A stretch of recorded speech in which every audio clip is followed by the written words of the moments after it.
Good evening. Monday morning quarterback episode 109. Glad you guys could join us. Hope you had a good start to your week.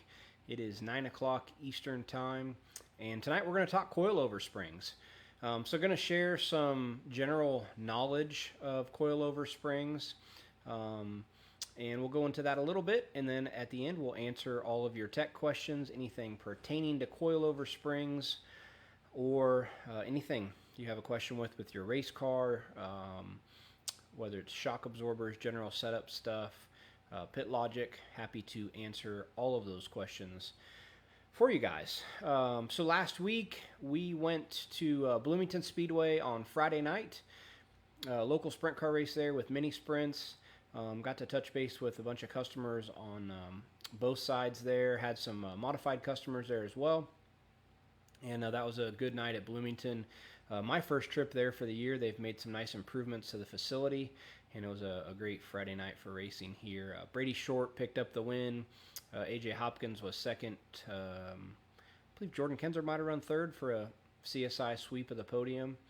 And then Saturday spent the day at Raceway Park, helping some customers with their pavement programs, as the night before the 500 was on Saturday.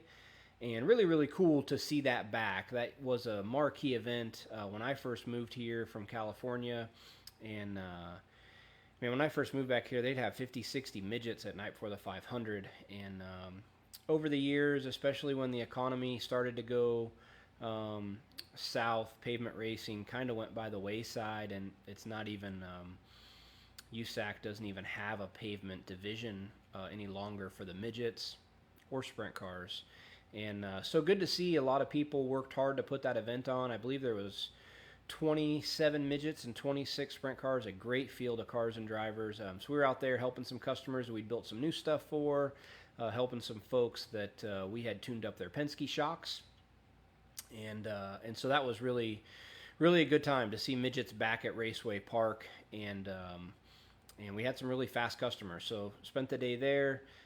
Saturday night at Lincoln Park Speedway, Kevin Thomas picked up the win, and again, that was a top 3 sweep for CSI on the local scene. That was an MSCS race, actually, at Lincoln Park. So, good weekend for CSI, and then the fairgrounds yesterday, and for the Hoosier 100, which we didn't think was coming back, and it did come back. So, busy weekend of racing for us here at CSI, and this week is SmackDown, which is one of my favorite weeks of the year. Anytime you get to go to Kokomo Speedway 3 nights in a row is awesome. And so we're looking forward to that. We'll have our factory support trailer there Thursday, Friday, and Saturday. And you can see myself and T-Bone up there helping our customers, fixing shocks, dynoing shocks, and doing whatever we can to see those guys succeed. And then next weekend, we will be at Kokomo for the Midwest Thunder Quarter Midget Race and helping customers there. So as the season's starting to wind down a little bit, we still have a busy slate trying to get to as many races as possible. And we're excited to do that, especially as slow as the season got started. So we hope all of you guys have got to make up for those lost few months at the start of the year and get plenty of racing in. And we still plan to go to some bigger events here later in the year, as long as they stay on the schedule. So, without further ado, we are going to jump into tonight's topic, which again is coilover springs. And so the first thing I'll show you, or slide that I've prepared, I'll show you, talks about a couple different things with coil springs, and we'll explain those. This is just a typical coil spring, quarter midget spring. I pulled it out of inventory. We sell a lot of hypercoil springs here. We also do offer some IBOC springs in certain applications. The bump springs, we use IBOC. IBOC has a couple different helper springs that hypercoil does not have. And so we stock some IBOC stuff as well. If you are an IBOC quarter midget user, we can get you those springs. We don't stock those at this time because we have such a large inventory of hypercoil stuff. So when it comes to springs, I never will bash anybody's product. I will say a simple statement that is true with most anything in racing: you get what you pay for. So when you see what a hypercoil or an iBox sells for, and then you see another spring on the market that is 50% less retail price than that, you're getting what you pay for. So either the material was sourced, not sourced domestically, it came offshore, or the whole thing came offshore. And there's just a lot of inconsistencies with that. So when we check springs, I always want to check the freestanding height and then rate them and note the freestanding height again. And from spring to spring, if it's a quarter midget spring and it's a hypercoil, the freestanding height should be very consistent, whether it's a 75-pound spring or a 140-pound spring. And what that allows you to do is to make a spring change without necessarily making a ride height change. A lot of times we don't have time to put the car back on the scale and reset ride height and cross weight.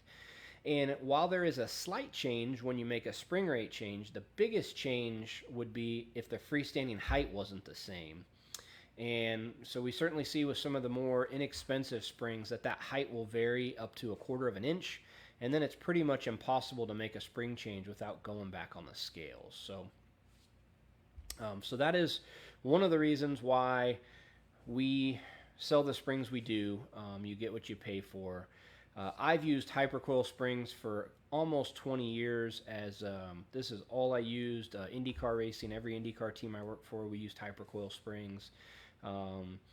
We were a big proponent of getting them to manufacture a quarter midget spring. When we were running our house cars, we just saw a lot of inconsistencies with some of the other springs on the market, and we've used their springs on our cars exclusively for a long time. So again, we sell iBox stuff as well. It's very high quality.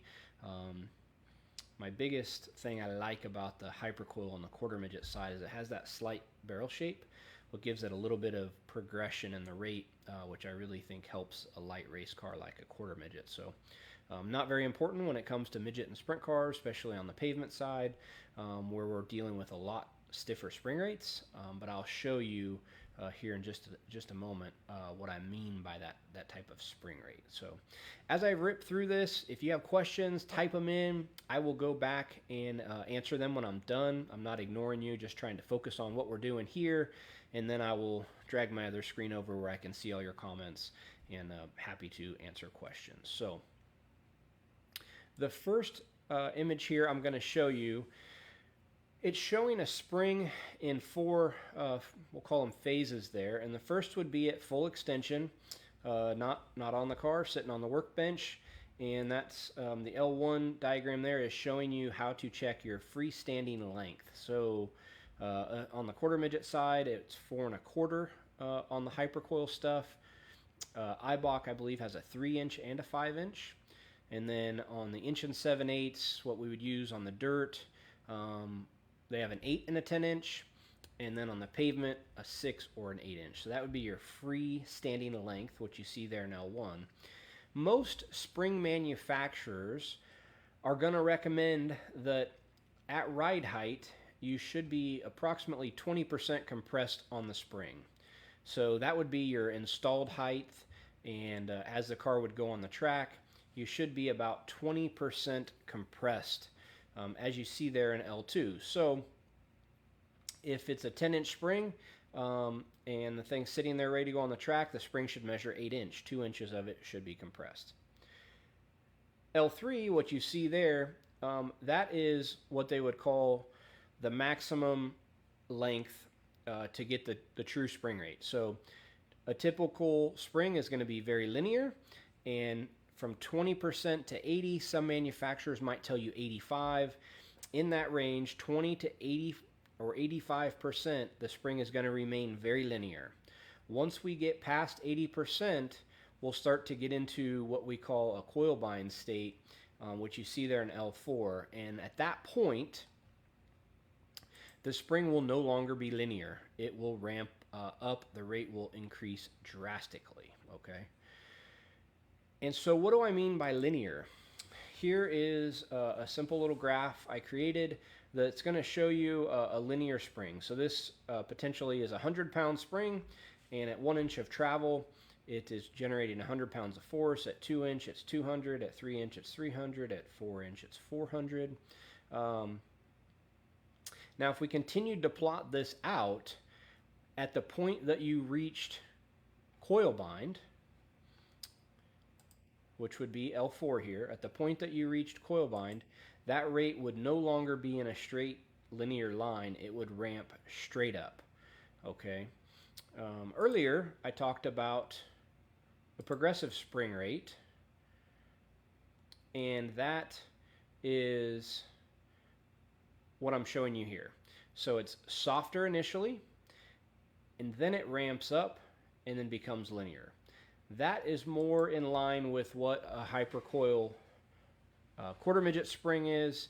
However, it isn't as drastic as I made it there in the illustration. Okay, so it's not as drastic. It's just a very slight progressive rate. If I travel this 100-pound hypercoil spring 1 inch, it's going to be 100 pounds. So that would bring us to the next topic, and that is, how are coil springs measured? Every manufacturer will measure them slightly different. However, most, the spring rate they give you is going to be per 1 inch of travel. So with this 100-pounder, if you travel at 1 inch, it's going to make 100 pounds of force. If you travel at 2 inch, it's going to make an additional 100 pounds of force, so it would have 200 pounds. At 3 inch, it's going to make another 100 pounds, so you would be 300, and we start to get close to 300, and it's going to be coil bind city on this little guy. So if you wonder how much spring rate your car has at ride height, and you measured this and it was 4 1/4, and then you set the car on the ground with the kid in it, and now it's 3 1/4, that spring is loaded about 100 pounds because it's compressed 1 inch. Okay, if it's 1.5 inches, it's about 150 pounds. So that'll give you a rough idea if you measured your spring installed height with the kid in the car, how much it's loaded. Does all of that make sense to everybody? I am going to switch over here and get into question answering mode. And I'm more than happy to answer questions relating to the spring topic, or anything else you have questions about relating to your shocks, general setup questions, pit logic, and I'll try to answer the pit logic questions, and if I can't, we will ask Kevin if he is listening or watching, or we'll get your answer later if he's not. While we're waiting for a couple questions to give in, I'd like to give a shout out to a few kids that won Quarter Midget Association QMA Grand Nationals over the weekend out in Billings, Montana. Dylan Wolf picked up a couple, Heavy 160 and Heavy World Formula. Skylar Keeney got Senior Animal, and Seth Christensen a Light 160. So super cool when a kid can win a national championship, and want to give a shout out to those very deserving kids. So Nick Stenzel, Dirt Midget front coils, dual spring setup. How do you select each spring rate? So that is a long, I could give you a long answer for that. Typically, we are just running the helper spring or the secondary spring for two things. One, so we don't become totally loaded off of the mainspring. As a dirt midget would go down the straightaway, the front end will raise up, and we would get totally off the spring, so there'd be no load on the spring whatsoever. And then when you go into the corner, it would free fall till it hit the spring. So one, we eliminate that. And then two, we can get a little bit additional drive in slick track conditions with that secondary spring, preloading it to get a little more preload with the spring without raising the ride height a bunch. And there's two different ways you can do it. You can either float it or run it with lock nuts. If we go back 30 or 40 Monday Morning Quarterback episodes ago, I did one exclusively on the different ways to set up a helper or secondary spring. And so you could go back and watch that without me spending 20 minutes on it. But typically, we're focused on the main spring rate, and we pretty much always run a zero, what they call a zero. It's about 5 pounds. Flat wire on the left front and a 25 pound on the right front. If it is extremely slick, we'll run a 25 left front, 50 right front. So, and then the mainsprings, we don't change a whole lot. So you're going to be a 165 and a 175 for indoors, and then 175, 185 for like 3/8 miles and under, and then a 185 and a 200 for half miles on the dirt midget side.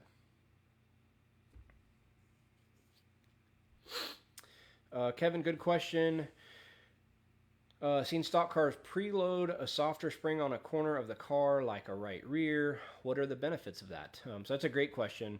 And some guys will do that with torsion bars too, especially guys that run reverse split on the right rear where they're running that softer bar. They'll wind it up a bunch. And basically what they're doing is they're just preloading that spring a whole bunch. And so any more stock car guys either are setting their cars up with load sticks or they have some type of pull down machine with their shock and spring combo, so they can pull the spring down or compress the spring to their installed height and then figure out what the spring rate is at that installed height, and then throw bump rubbers into the equation too. So what they're trying to do there is get a softer spring rate, but they're preloading it a bunch to get the rate they actually need at ride height. So if you had a 200-pound spring and its installed height was 2 inches shorter than the spring, so it's making 400 pounds of rate, well, now it's only going to gain 200 pounds per 1 inch of travel after that. But if you had a 400-pound spring, only compressed 1 inch to get that 400-pound load number, well, now it's going to gain 400 pounds every inch. So those guys can get their load number, but then have a softer spring rate each increment after that, if that makes sense. So 200-pound spring, they're loading it to 400 pounds, and then every inch it's going from 4 to 6 to 8 to 10. Or a 400-pound spring, they load it to 400-pound load. Well, now it goes 400, 800, 1200, 1600 every inch, so it's gaining much more. So they're trying to get that less gain through travel. David, so when a kid is sitting in the car, all four springs should be compressed 20% in theory. Right in that range is what is recommended, yeah. Now we know on a quarter midget, the left rear heaviest corner of the car, it's definitely going to be compressed more than 20%. There's not a whole lot we can do about that. Spring manufacturers, they are giving those recommendations, and in a perfect world where you had your center of mass was right in the center of the car and you had 50% front weight and 50% rear weight and the driver sat centered in the car, that's a much easier to achieve. When we're doing oval track racing where we have more left side weight, and especially in a quarter midget where our largest ballast is the driver and they sit almost on top of the left rear tire, right in front of the left rear tire, it's going to be hard to achieve that.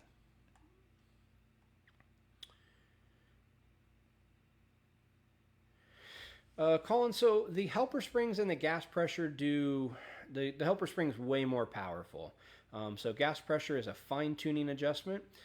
We do increase gas pressure on the dirt midgets when it gets slick, and that'll help with forward drive a little bit, but that's a much more subtle and smaller change than the helper springs. Josh, what can you do to get a quarter midget to fire faster? Tighter setup, so more cross weight, higher ride heights, right side tires in a little bit farther. Those are all things that will make it fire quicker. The downside is it will slow down later in a run. So,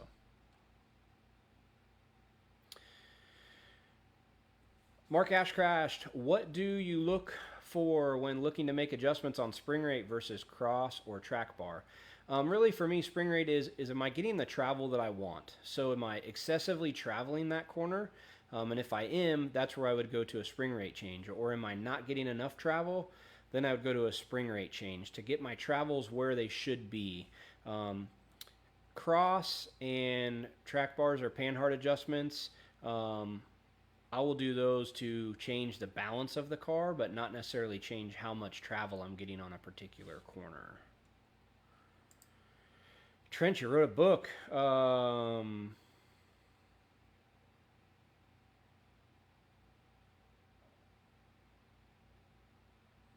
Okay, so explain how we tuned with springs from a high bank track to a parking lot track.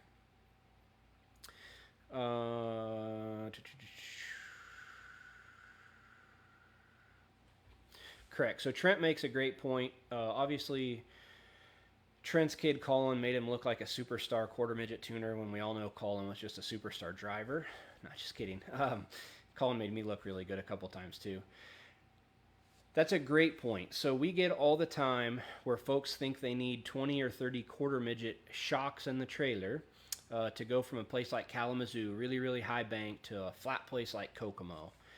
And really, I don't think you do. So I'm to the point where, Hudson's racing junior Honda now, and so we're going a little bit faster. And now, obviously, I could have as many shocks at my disposal as I want. And this is how many I carry in the trailer. 6. That's all I need. If I'm going to go to dirt, there might be 2 others, so 8 total. But other than that, from Kokomo to Mini Indy to Kalamazoo, 6 shocks is all you need. And I think one of those is maybe even a spare. So it's more important, and you get more out of it tuning with springs. So at a place like Kalamazoo, you're going to have a stiffer right front spring, stiffer totally down the right side, but your right front would be stiffer than your right rear because you're loading that tire so hard with the banking. You can take left rear spring out at a place like Kalamazoo. You don't need that weight transfer to the right front as much, and you can take some left front spring out. Then you go to a flat track like Kokomo. You'll typically get those right side springs evened up and a little bit softer to initiate roll because you don't have the banking there. We would go up on left rear spring to help try to transfer weight to the right front, and up on left front spring to try to transfer weight to the right rear. Those are going to be very powerful changes where shock valving is really, really subtle. Trent tested a bunch at Kokomo, and we tried everything from 6.2s to the most off-the-wall valvings you would think to get the car out of the track and do all this stuff. And we just didn't see a whole lot of change. The biggest change was just going back to the shock valvings that worked and changing springs. So that being said, for me, shock tuning wise, I would run less rebound on the left rear at a place like Kokomo that's flat to try to help again transfer weight to the right front, or a place like Kokomo, I would have a little bit more rebound in the left rear because I don't want it to get to the right front as hard. Right side shocks, I would run pretty much the same. When you get to heavy classes, you maybe need to take a little rebound out of the right rear, but you can do a lot of tuning with springs, so that was a good point. Thanks for bringing that up, Trent. Joey, when using bump rubbers, how can you tell how many and what stiffness pucks you should use depending on track conditions? No need to apologize. We're happy to answer any question you have. So, how do we know what bump rubbers to run? We give you a really good starting point with the progressive kit. That's, I think, what Joey's referring to, mentioning pucks. And typically on a micro, we're going to be really soft because we use that same kit on midgets and sprint cars. So you're going to be like 3 yellows. And then when the track slows down and we're trying to load the tire a little bit more, that's when we would need to make a determination of, do we just close the gap up to engage the bump rubber a little more to get that rate, or do we just go 1 puck stiffer, leave the travel, but we're going to have a slightly stiffer spring package or bump rubber package, which will load the tire more. Typically on a micro, I'm going to go towards just closing the gap up a little bit. That's a more subtle change than changing a puck. Now, if you're using the bump springs that we introduced this spring for the micro stuff, I feel like there's a little more wiggle room there because the installed height of the spring is like an inch less than the progressive kit. So hope that answers your question. If you need more detail, let me know, and I'm more than happy to walk you through that. We have had Joey, I think Joey has a hyper, runs a micro. And on the hypers and the Sawyers and the cars that have 7-inch shocks on the back, we have a little more room to play with, and that progressive kit still works awesome for those guys. Where we ran into a challenge was D1s, Ferrells, PMPs that have a shorter body shock. We just don't have enough travel, and that's where the bump spring seemed to work really well because it has an inch shorter installed height, so we have a little more room to play with there. So that's the challenge with the progressive kit, is it's about a 3-inch stack, and so if you don't have 4 inches of shaft showing, you can't get it installed and then have enough gap to make it work. So if nobody else has any questions, we will sign off. Nick, really miss QM bumps. I think if enough of us complain, we can probably get that reinstated. We were in a similar situation 2 years ago when USAC outlawed the cockpit adjusters for the sprint car series. Enough people complained that they reinstated them the following year. So sometimes the squeaky wheel gets the grease. Was totally ridiculous to outlaw bump rubbers and quarter midgets when everybody had them.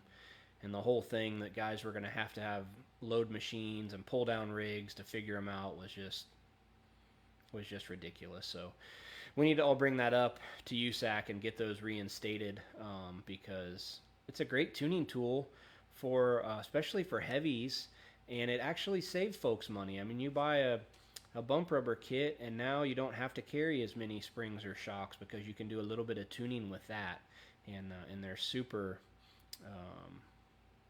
simple to use. So all right.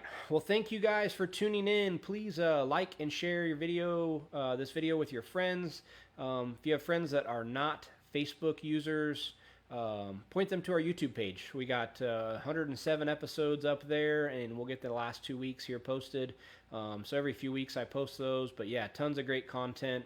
Over 150 tech videos on our YouTube channel. So be sure to check that out. So thank you guys for tuning in. Have a great week, and we hope to see you at a track soon.